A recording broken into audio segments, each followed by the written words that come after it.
one year that we were there, the the organization, the Brown Berets, and it was a very radical time around the time of Reyes Lopez Tijerina, and a lot of radical Latino movements were going on, and I'm sure this was all associated with Vietnam and the riots in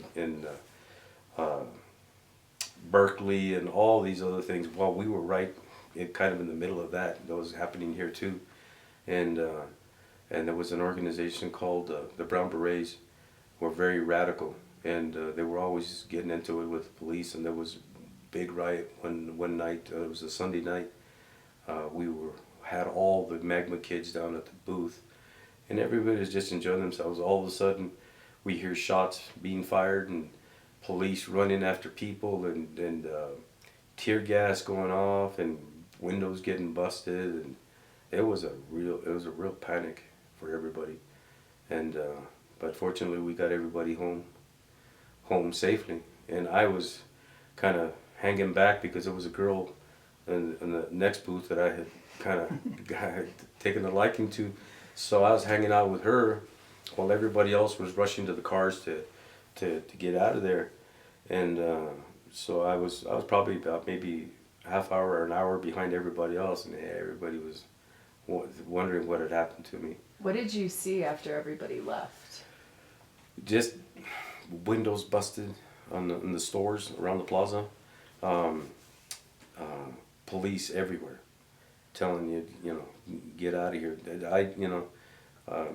I didn't have a confrontation with anybody, but there was a lot of fear. People, it emptied out really fast.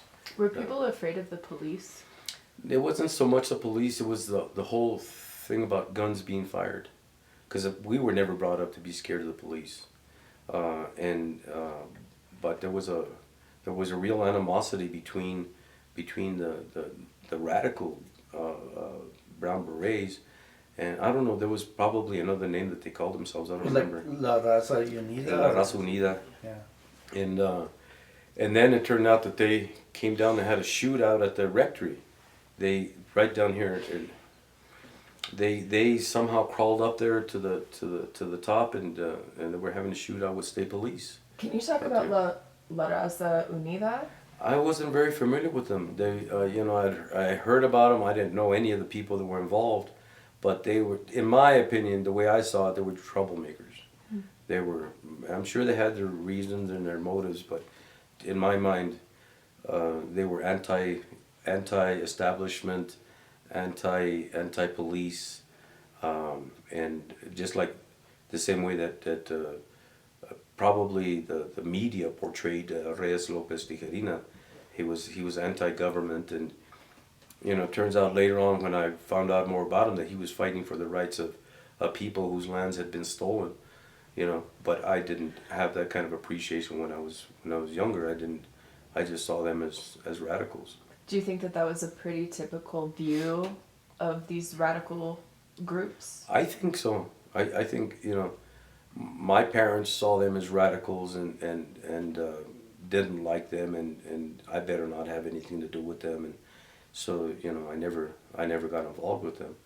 But I think most grown-ups had that impression that they were radicals and they were bad people, and they're doing drugs and the stuff kind of like the hippie movement that was going on back then.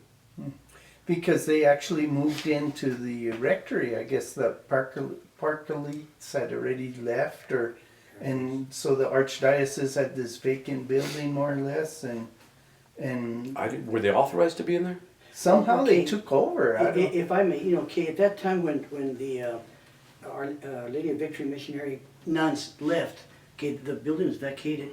We, the parish council at that time, I was in the parish council, that asked to have that building lent or sold to us so we could have our classes for catechism classes and other church activities there. At the same time, Brother Godfrey, there's a Brother Godfrey that was part of that radical group, and Archbishop Byrne had passed away, and the new Archbishop Davis, before we could, they rushed to him and gave them a big old spiel about how good their organization was, and they wanted to do something for the community and really help the Hispanics, you know, in northern New Mexico, and, you know, including Agua Fria, Santa Fe, etc. And Archbishop, you know, said that sounds good. So he, you know, let them have the building on what terms, I'm not sure, as far as, you know, lease or whatever. So that's how they, you know, ended up getting the building. And I remember that now. Yes, the okay. village was in an uproar. Yes, and the thing about this is that during that riot at the fiestas, the police are chasing a car down West Alameda. Johnny and several others were sitting on the little steps outside Amarante's store. You know, they're Sunday afternoon, you know, coke, whatever, in the evening, not evenings, late afternoon.